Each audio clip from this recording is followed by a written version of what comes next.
In today's episode of Wide Angle Conversations, Tucker Haddock and I discuss Todd Haynes' recent film, May December.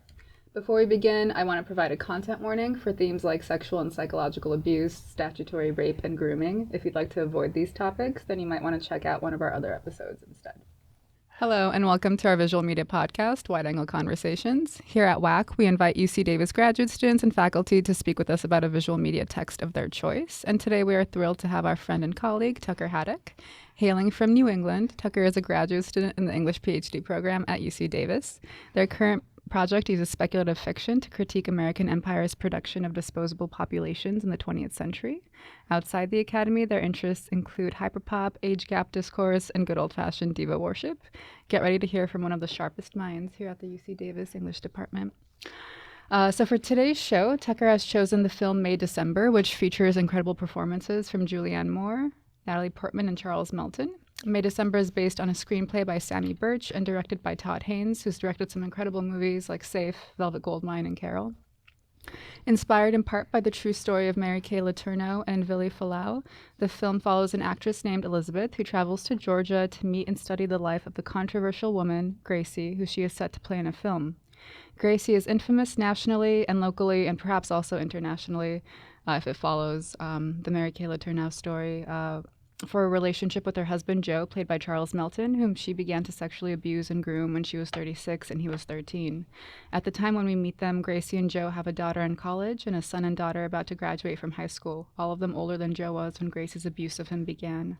Elizabeth's abrupt entrance into Joe and Gracie's married life, as well as her dogged pursuit of understanding Gracie to become her for the role, disrupt the veneer of a happy family that Gracie has cultivated. All right, Tucker, where would you like to begin with May December?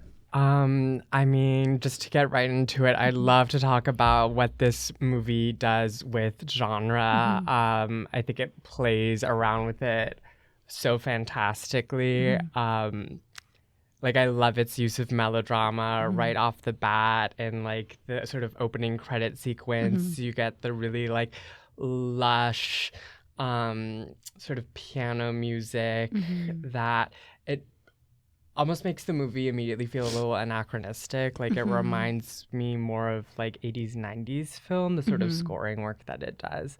But yeah, just the way that Haynes is playing with melodrama, and then also the biopic is very fascinating, very cool, especially right now when everyone in Hollywood seems to be building their career off of being someone else. I think this movie has a lot to say. Absolutely. I think when I first realized Todd Haynes is doing something with melodrama was in that scene in the beginning when Julianne Moore, Gracie, I'm gonna try not to call them by the actors' names, when Gracie is getting the hot dogs out of the fridge or whatever, and the camera does this and it does it a few times in this really cheesy zoom out and then a cheesy zoom in into the character, and it's very jarring because I think the camera work for the most part is pretty single shot, pretty austere. It very much feels like there are characters in a scene, actors doing their thing and interacting with each other. So when it does break and have those melodramatic shots, it really unsettles the viewer, right? Yeah. And I guess to what extent do we want to, and melodrama is embedded within the world of the film too, right? Elizabeth's character is a TV actress from this melodramatic hospital show called Nora's Ark. Where she's a vet, right? Yeah, I think that's what we pick up because it's a play that's on right. Noah's Ark. That's right. And we get the reference so that she Grey's operates on Anatomy an versus elephant. Nora's Ark. Yeah, that's hilarious. Yeah, you're right. So the animal metaphor, we'll table that for a sec. But she's also an actress who's been cast in this melodramatic TV show that she's been a part of for a long time, and this role of playing Gracie, or a character inspired by Gracie, is her chance to break into real drama, serious drama. Prestige TV, exactly, for sure, or film. But also to go back to that first bit of melodrama, it's not only the sort of camera work you get, but then the immediate jump cut to the view of the grill, because she's oh, we don't have enough hot dogs. And then you see they've got 80 hot dogs for I think 10 people or something. Right, and that's like a setup for what we'll see like a couple times later in the film is like these huge reactions to really mundane problems that like aren't even there. Totally. That are then kind of like also underscored by the score, by the camera work. Absolutely. Yeah. Whereas like serious things are kind of like underplayed and done in like really, really like sparse manners. Or like, denied, right, by Gracie. Yeah. Absolutely. So I guess I think like the obvious connection with what Todd Haynes is doing with the genre of melodrama is like the story of Mary Kay Letourneau and her trial, which I just looked up was like 1997. Did I say? Yeah, I was 5. So 1997, and the tabloid scandal that ensued, and it did make like international media, and it was very much part of like American cultural like media for like years after, including like up until now, right? So to what extent, right, and I was also listening to a interview with Sammy Birch, the screenwriter, and she was talking about how she wanted to take the tabloid culture of the 90s and apply it to like the true crime media of like now. Oh, that's really interesting. Right. What are your thoughts? Oh, I didn't even make that connection. I didn't either until I heard that interview. Yeah. That does. Well, there's like this sensationalist consumerism right. from the audience that I think it's critiquing in a way. Elizabeth is our proxy, right, audience member, but she's also like ingratiating herself into their life also. So there is like this kind of like public enjoyment, right, or like satisfaction out of like these lurid, immoral like details of this like pretty tragic story. Yeah, no, the true crime stuff makes sense to me more thinking about it because you have these really particular moments where people are trying to like armchair psychoanalyze Gracie in the film. I think like right after Elizabeth first sort of meets the family and hangs out with them, we hear her like recording notes back at like her house that the studio is paying for, and she's like, I wrote down the full quote. I think I can say most of it from memory. It's like, eyes round, but also pointy, like closed when they're open, pink lipstick, bird-like but steely. You know, it's got this whole sort of like very analytical character description that kind of sounds like a partially physical, partially like psychological portrait that I kind of more associate with like the crime genre. And then later on, she's talking to her like fiance, and he's like, "Oh yeah, it's a personality disorder." And you kind of get less so the explicit language, but I think the same kind of flavor of conversation when she's speaking to Gracie's lawyer. But yeah, that is like interesting how those two sorts of like forms of sensationalization and like peering into people's lives and mind are being brought together. Absolutely. But in terms of like the tabloid stuff, like I'm very interested in how Todd Haynes is kind of making a filmic version of a tabloid. And this kind of like really, really came to me when I was just like trying to focus on the shots, like the environmental sort of like in between bits that we get. And I'd be really curious like what they're doing on a technical level, but you get these like really hazy shots. Like the camera is very fuzzy. Sometimes you're looking through like palm fronds or like windows, which is very like, you know, tabloid celebrity. They're being photographed at their Malibu beach mansion. It's voyeuristic, yeah, it's like very voyeuristic. Like you see them through their like glass wall.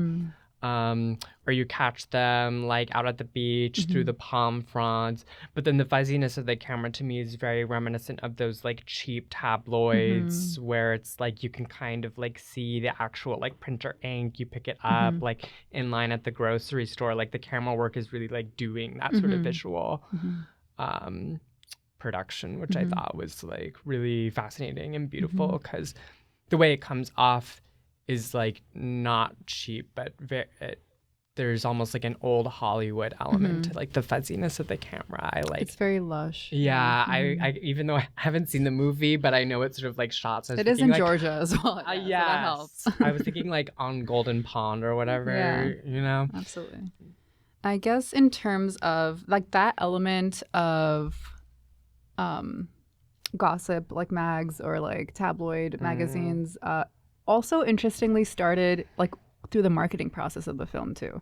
I remember when I first heard of the movie, it was a teaser trailer. It was like a 30-second teaser trailer that Netflix had put out. Right. And there was like a very brief shot of the tabloid that Elizabeth reads about the Mary Kay Letourneau case. But it was like essentially like how those images were framed in real life, but it was just like with Julianne Moore's character inserted into them, right? And so, but like if it weren't for that, you really would have no idea what the movie was actually about, except for like these two women vying for power or a younger man's affection, right? Right. And I remember in that teaser trailer, it was just a bunch of critics like tidbits of what they were saying, and it was very much gossipy and salacious. Like it was very much just the cattiest performances you've ever seen and stuff like that. And it was very little about like what the movie actually like grapples with, right? So it's interesting that even the marketing campaign for the film was setting that up, or that kind of tension up. Right. It's more about like the character relations than like the actual materiality of like what happens. Absolutely. Well, it's interesting that you mentioned like the teaser's not revealing much, because I actually went into the movie with very little information. I like managed over months to like kind of like avoid Which is always any, like, nice. spoilers. Yeah, Yes. it's a good move. Like the only thing I knew was that like people had discussed the way that like Charles Melton's character gets like exploited by everyone, but beyond that I actually had no idea what it was about. So it was interesting to like have my understanding of like the whole situation kind of like unfold throughout the movie. I wish I had like marked down exactly when I realized like, oh my What's actually God, like happening. this is Yeah. what happened. Yeah. Yeah. Because it does kind of like come about slowly if you don't know what the movie is like based on, or you didn't read reviews in advance. Like you have, you know, the daughter being like, oh, we've never seen like real TV people. Totally. And it's like, well, your parents. And if anything, that's kind of like a testament to just how controlling Gracie's character is, right? And like how deep her denial is. That even like the world of the film that we're introduced to begins with like her orchestration of it, right? I was wondering in terms of gossip culture, both in, like as gossip as media and tabloid culture, but also gossip like within a town, right, or within a society. And this relates a little bit to the true crime podcasty element as well. But a lot of what Elizabeth is doing, she's obviously facing a lot of tension or a lot of pushback from Gracie as she tries to understand Gracie. Gracie is a character who refuses not only external understanding from an outsider, but also refuses to introspect at all, like herself, and reflect on herself. So as she's facing that pushback, she's also Elizabeth starts to interview people in the community, right? Right. But people attached to Gracie's family, but also just members of that community as well. And I guess my question, and that's something that podcasters do, right? Like podcast journalists, investigative journalists will interview people around the case, and that's part of the podcast experience, right?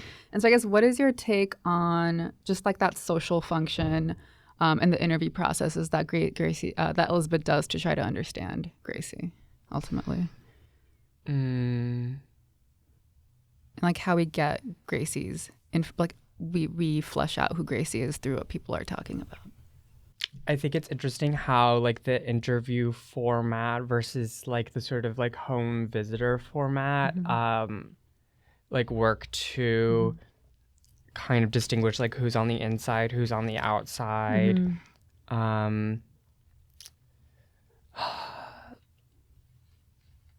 Right, because you have these people who it's really what Tom, the ex-husband, the of lawyer, Gracie, and then the lawyer whose name I don't remember. We'll just call him the lawyer.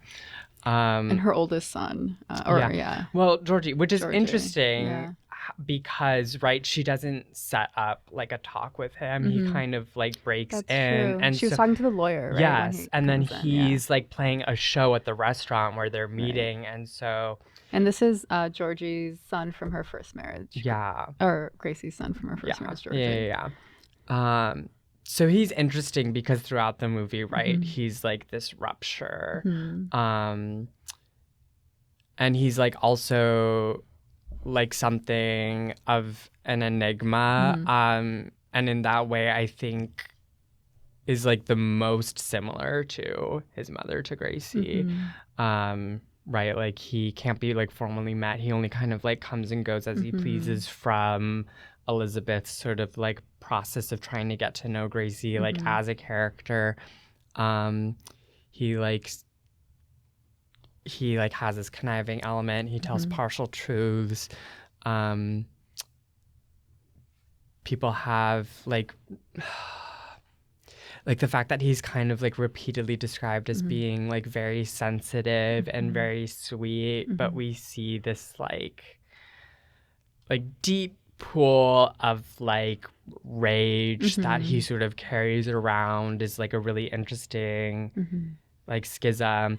And then we have someone like sort of the obverse of that coin is Gracie, who's like very, very sweet, very like, you know, nice. Like she like bakes for everyone, and she like takes Elizabeth with her to like floral arrangement classes. But is so hostile at the same time. Like, it's terrifying. And then everyone who talks about her, particularly outside the family in these like interview processes, is like, oh, you know, she's like so difficult, like hard to sort of crack. She's like really opaque, in denial. So it's interesting how those two are kind of complementing each other. Do you want to talk a little bit about, since we're on the topic of Georgie, the phoenix metaphor, and then maybe how we can talk about some of the animal like symbolism, the other animal symbolism? Yeah, I'd be down. I did kind of want to like keep sticking with this like understanding of like, you know, why the interview process, because I think it is like interesting, like just like Elizabeth's whole like process as a whole to like get in this character. Like I find myself like teetering between like, is she a really good or a really bad actress?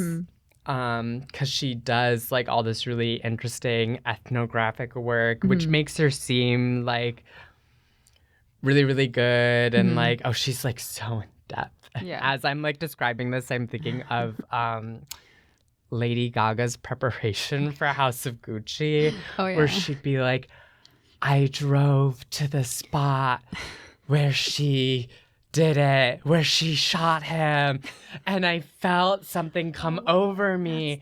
You know? That's very Pet Shop scene. It was very that. Yeah, she goes to the pet shop and she like has like a rapturous moment of like orgasm. I think that's when I knew like, oh shit. Like that's when I realized we really can't trust Elizabeth either. Because like they drop hints, you know, oh, she's Juilliard trained and everything. And she's doing this like maybe nicer film, because they like kind of drop that there's been like TV movie versions, but this is the real movie. But you know, then we learn that she's sleeping with the director, so it's like, okay, she didn't earn this, so to speak. Right, so for me, the interview process kind of gets wrapped up in this whirlpool of like, is this what a good actress does, or is this what a bad actress who's trying to become a good actress would do? Like performing, like she's performing being a good actress. Right, doing that exactly. Research. Yeah, absolutely. Yeah, nice. But yeah, we can totally move into the animal metaphors, because that's such a huge part. And so I've totally forgot that Elizabeth played a vet. I thought it was like a medical drama, but in a way it is. Which a it medical was. drama. It was. There were, you know, I'm sure scalpels used on that poor elephant. No, I definitely think Grey's Anatomy became Nora's Ark for sure in that like interplay of the titles. But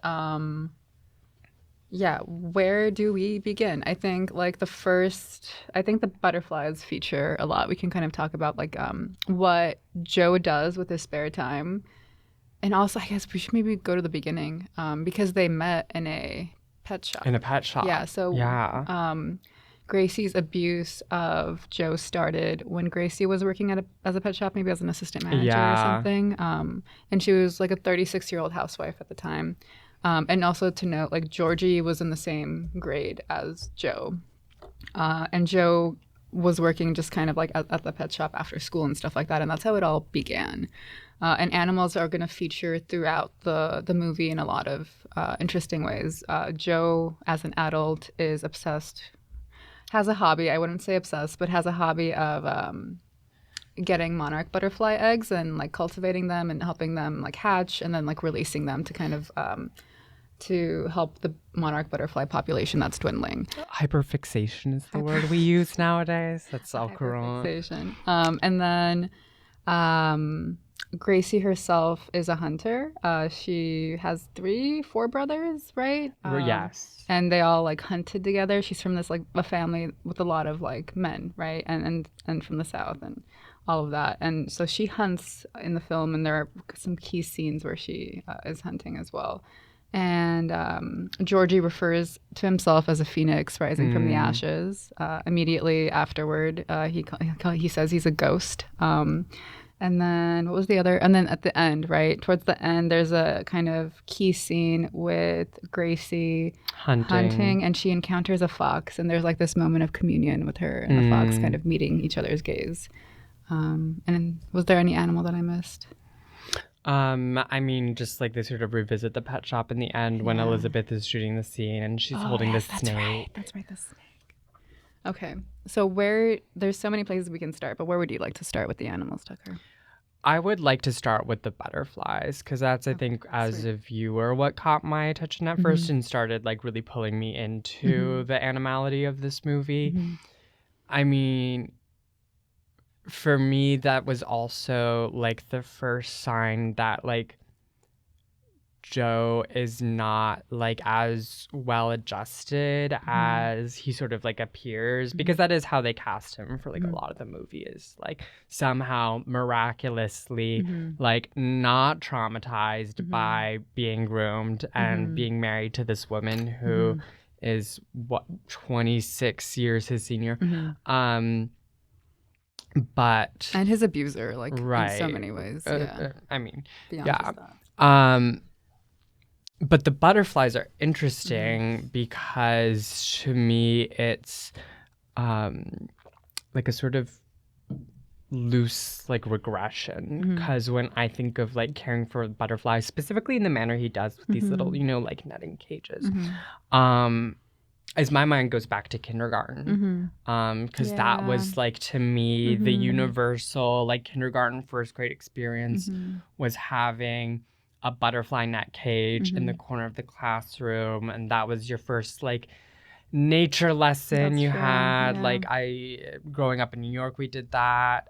We had silkworms. Yeah, my folks in like New Hampshire, they would do that with the kids. They grew like milkweed, so they'd do the whole monarch butterfly situation. So to me, that was like, you have this sort of externalized like view into Joe's mind where he is like, without perhaps his own knowledge or anyone else's, like really invested in this sort of like particular like childhood moment of like caring for another living being for the first time, watching it transform, except like he's an adult now, so it's like proliferated, and we see how he has like multiple cages like around the house to take care of the butterfly. Totally. I think there's also this like transplanted need to like protect something in a way that he himself like wasn't protected. I think the comparison came to me both when there's a rooftop scene where Joe is getting stoned with his son, and he starts crying, and he says he wants to protect his son because bad things happen all the time. And when he's talking about the butterflies and he's explained to Elizabeth why he does it, he says he finds the eggs, he takes them inside, and he protects them so they have a chance to grow. So there's this like very much that hobby of Joe's is hyperfixation of Joe's is very much also a manifestation of this desire to protect a vulnerable being, right, or a vulnerable organism, and to allow it to go through this metamorphosis, right, this really like important transitional stage, Right. which is adolescence, right, which is what was stunted for Joe. So to allow it to undergo that transformation, and when it's ready to be a butterfly, to be an adult, to let it then kind of thrive, right, to release it into the wild. And also, I think on the morning of the kids' graduation, Joe sees one of the chrysalises break open and a butterfly emerges, a monarch, Yes. and he releases it. So that kind of through line really hit that monarch metaphor, I think, really beautifully. But I mean, there's also like the intimacy that grows between him and another butterfly hobbyist. Right. Which is so interesting, right? Yeah. Because it's presented as this sort of like lurid affair, because I think we're introduced to this mystery person at the same time as we see Elizabeth is having her own marriage troubles, and then she's like talking to the director, and you could tell there's something going on there. And so they're parallels at first. It's like these two adults in their whatever mid-30s that are going through like identical like crises in their relationships, like seeking an out through professional world or the hobby world. But then that gets like flipped on its head at the end, ironically, because Joe has an affair with Elizabeth, and then he's like, oh, I've had crushes, but you know, and that for me completely retroactively reframes the multiple scenes we have of Joe texting this woman, where it's like, you know, it's presented very like ambivalently. He like suggests like, oh, let's go to like Mexico to like see the butterflies, and at first that seems like such like a classic like affair, like he's gonna say it's a work trip or whatever. But then you realize it's like a very like childlike fantasy. Totally. Absolutely. It's like very like, I want to go to Disneyland. Or like I like this thing and this pretty girl is doing it. Yeah, and, like I want to be an astronaut. Like it's a very much childlike fantasy that like lacks this certain ability to be like acted upon. In terms of also thinking about Grace, I feel like I texted you like a slew of thoughts, and now I don't remember them, about Gracie being a hunter. But I think there's like the very obvious comparison of like Gracie as like a predator, right? Right. And she's also very much like as much a wolf in sheep's clothing as a person can possibly be, right? She adorns herself and dresses herself and presents herself in such a innocent, like girly, like childlike manner, that it really does disguise who she actually is, from herself perhaps as well. But in terms of like, I'm curious what you thought about that like moment with the fox, when she has that, when she's hunting and she sees the fox, and there's like this almost moment of understanding perhaps between them. Or I mean, it's interesting to me because I think it is so ambivalent. Like, you know, we're constantly left to question throughout the film, like when she does and doesn't know the type of person she is. You know, she like called herself naive, but like, is she? Like, no, like we hear from the lawyer that like, you know, when she's like first in trouble for having raped Joe, that she's like, oh, I was having an affair. She like cries. She says we're in love. And from his perspective, it's like never sunk in that what she did was wrong. But then in the letter to Joe that we see Elizabeth recite in the monologue, she's like, burn this, you know what could happen. Like, you know, we just need to like keep this hidden until like the law can't do anything about it. So she was deeply, deeply conscious of that. So the sort of confrontation, the silent confrontation or encounter she has with the fox is like interesting because there's like an ambivalence in her gaze where it's like, could either be read as like an anxiety with being presented the undeniable like reflection of the self, or she's like scared of the fox, you know? And I think we're like left and like forced to like puzzle that out. And I think it's like, did you interpret the look as a fearful one?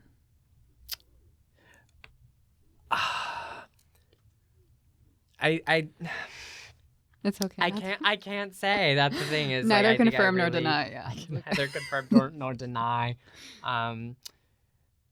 What she was. It is a quite a like open look, right? To the Yeah. open to interpretation. Yeah. Whatever it is. Yeah, and that is like the ambiguity of it for sure.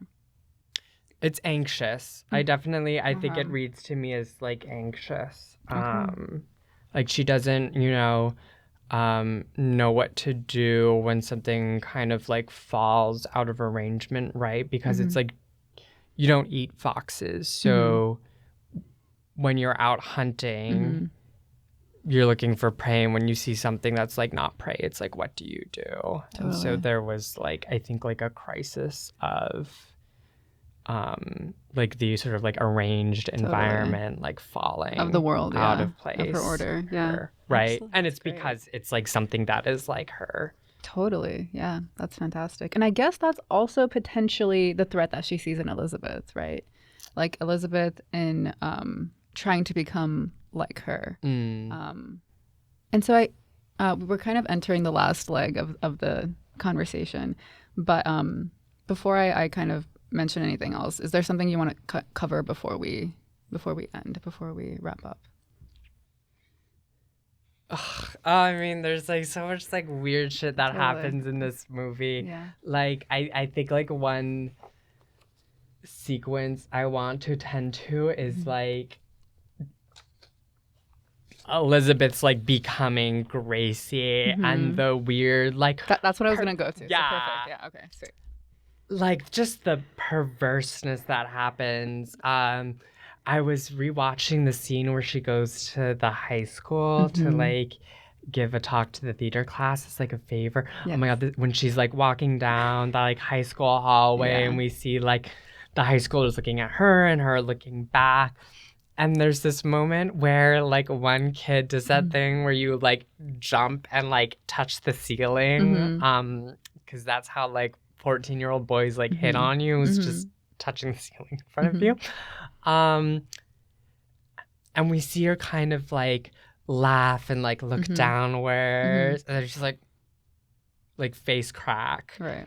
And like I look through that scene and I'm like, is she being like bashful and coy and flirting and then like catching herself? Like what's going on there? Right. It's like so crazy. And the fact that, do you remember what follows when she is asked, she's like prompted to talk about what's it like to film a sex scene by one of the teenage boys? Yeah, and she gets into it. She gets deep. very into it. No, for sure. Everyone tries to not show you that they're swallowing, and it's wild. I'm like, just fall into the rhythm. like, yeah. lady. These kids are 13, Compose 14. yourself. Like, get it together. This is very unprofessional.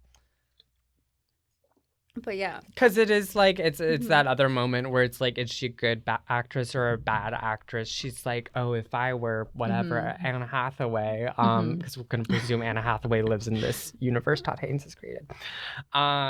Like, would I be real with these kids and tell them what a sex scene is like? And it's messy. Totally. Just messy.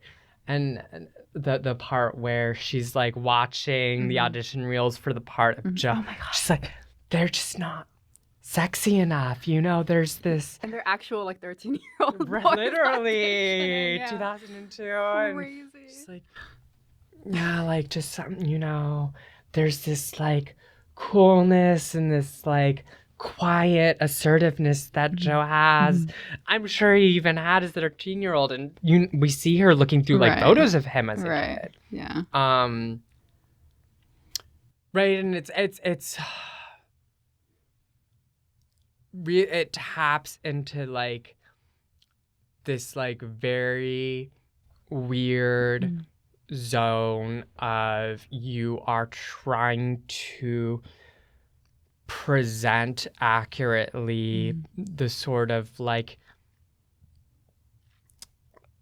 deeply troubled, like psychosexual world of like this woman predator. And like, how do you do that in a visual format? Do you look for sexy 13-year-olds? Or do you have her hitting on these kids where you can still see like their baby teeth? Yeah. And like she just has to really sell the performance. For sure.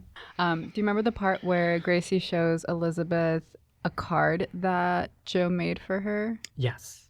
So it's the context is there's this card. I don't remember if it was like near the fridge, but it was when they were baking or whatever the hell they were doing. Yeah. And she shows her this card that Joe made, and it's so obvious that a child made the card. Like it's like, literally with crayon and shit, and like the handwriting is like very much a child's handwriting. Yeah, it's like those like kinda... And the assignment was like, what is peace? So this is literally an assignment that Joe's doing for class. And he writes a poem to Gracie and being with her, and it's that like was devastating to me as well. Just kind of seeing that, and then in the context of everything that we're seeing with Elizabeth's embeddedness into like Gracie's perspective and reality. Yeah. What do you think about the final face-off between them at the graduation? I mean, I think that's us seeing Gracie win, as she always does, as she has been for the last like 20 years, right? Because you have like again, like these really stunning reversals that Haynes does so well throughout the film, where it's like without any prompting, she just, you know, like, I hope you didn't believe any of that disgusting brother stuff. Doesn't like, she kind of like incredible like chess playing on her part, like she's a fucking grandmaster. Like doesn't need any preamble or anything. Like she's like, I will say this and you will know like exactly what I mean, and you will know like exactly where we are. And in this the craziest final word, insecure people are very dangerous. I'm secure, make sure you put that in there. That, and then she leaves and Elizabeth's mouth is just like hanging open. Yeah. It was crazy. That scene was truly something. And throughout, we're kind of seeing Elizabeth starting to dress like Gracie, wear makeup like Gracie, take on Gracie's lisp. She loses the bangs. Oh, do you want to talk about the pre-graduation dinner? I don't know if you picked up on this. I was doing a rewatch last night in preparation. When they're toasting, Elizabeth goes, "Cheers." Oh, it's so funny. That's so like nasty to do in front of your like host that you're gonna play and their whole family. Yeah. Cheers. Oh, because it's all you hear too, really but it's also like very subtle. Incredible. Like that is truly the entire movie is just a crazy array of like truly subtle character interactions. Yeah. Yeah. No, but the final confrontation is great because we see that like Elizabeth has kind of like so many other people fallen into this trap. And it's interesting because everyone thus far kind of has like a role to play. Like everyone really is a character. You've got the lawyer, the ex-husband, the pet shop owner, like they're all kind of, you know, in this little town. Like a lot of them aren't really fully fleshed out. But, you know, Elizabeth's kind of like the real person. She's like a little metropolitan. She's on the outside. She's armed with this funding from her independent movie production company. And, you know, she records her interviews and she's like armed, you know, with all this knowledge and her status as an outsider. And at the end, we see that she has been played for the fool that she is. Yeah. And I think that's like what's sort of so fabulous about that ending confrontation at the graduation. Yeah, absolutely. And something bizarrely satisfying. And the fact that I was satisfied as a viewer was quite unsettling. I think because we know throughout that who Gracie is and who she's denying to be. But yeah. All right. Well, I think we're going to start wrapping up. Thank you so much for your time, Tucker. Thank you for having me. This was a delight. And we'll hope to see you soon. Yeah. This Thank was you. fabulous. Cheers. Cheers.